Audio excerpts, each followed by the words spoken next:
Bonjour à tous et bienvenue sur la chaîne. Aujourd'hui, on va parler d'un sujet très sérieux qui touche à la fois notre quotidien, notre porte-monnaie et la sécurité du réseau électrique, la fraude massive au compteur Linky. D'après une enquête récente relayée par France 3, Enedis, le gestionnaire du réseau d'électricité en France, tire la sonnette d'alarme. Le préjudice estimé atteint désormais la somme colossale de 250 millions d'euros.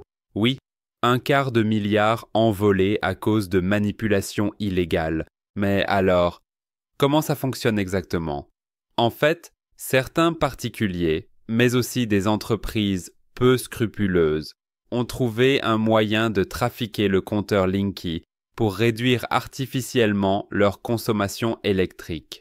Cela peut se faire en intervenant directement sur le compteur ou en le remplaçant par un appareil modifié, souvent commandé sur Internet, ou via des canaux comme Telegram.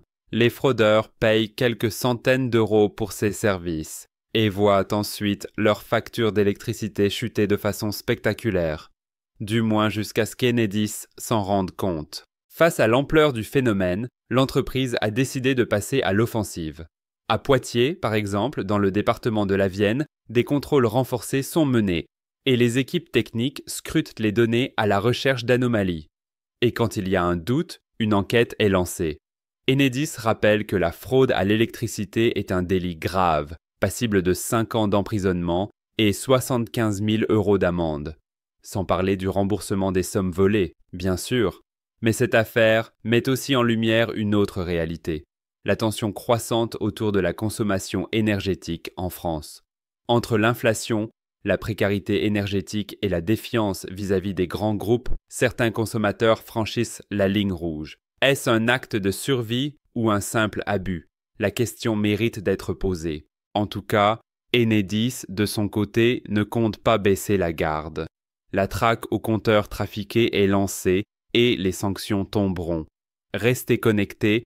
Abonnez-vous à la chaîne pour suivre cette affaire et d'autres sujets d'actualité qui nous concernent tous. Merci d'avoir regardé, prenez soin de vous et à très bientôt.